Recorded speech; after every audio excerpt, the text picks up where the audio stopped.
I just loved this movie. I really did. Talk about being here at the New York Film Festival and being able to share the film with this audience. Well, it is, I've been to New York 10, 15 times in my life, and every time I would have snuck out to the movies. It seems to me a definitive New York activity. So it's very exciting to premiere a movie here, I have to say. I'm thrilled. Tell us about Time and why it's a story we can all relate to. Well, I mean, it's quite a complicated contraption, the movie, because it's got lots of time travel and it covers 10 years.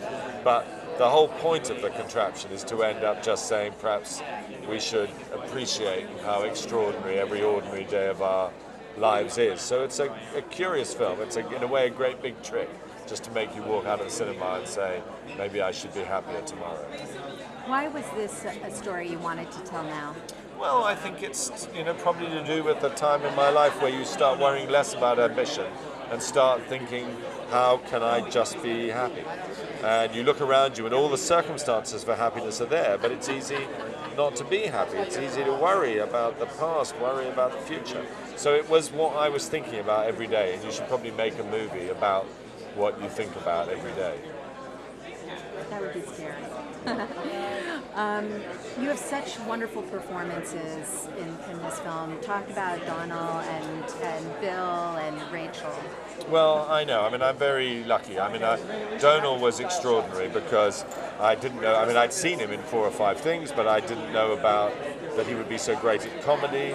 And I saw lots of young actors, and he just, despite the fact he had a huge orange beard from Anna Karenina, he stuck out as being the one with the most humanity and the one with the most humour. And the shocking thing is he's turned out to be as nice in real life as he pretends to be in the movie. And then Rachel, I've always wanted to work with. She's not done things I've asked her to do before, and we just sent it to her because I adore her, and I thought she would do so brilliantly, from young woman to mother of 3, and I think she's perfect in every frame. And then Bill, on the contrary, I've worked with 5 times, and he's always very different. I mean, this performance could not be more different from the one he gave in Love Actually or the one he gave in Girl in a Cafe. And we had a conversation, and he said, I'll do it if I don't have to do any acting. I just want to just be a person so everyone can put their own dads sort of into the space that I occupy. So it was lots of different ways of casting, and all of them turned out okay. And I really was drawn to the relationship between Tim and Mary. It's just so beautiful the way it unfolds. Talk about their chemistry and about that relationship.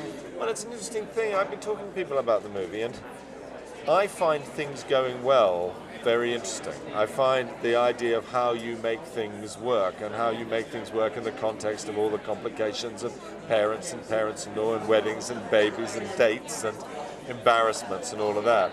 And that's what I love in this movie, that you've got 2 people who like each other and they make things work all the way through. I'm not as interested in things going badly, cracking and looking for where things are wrong.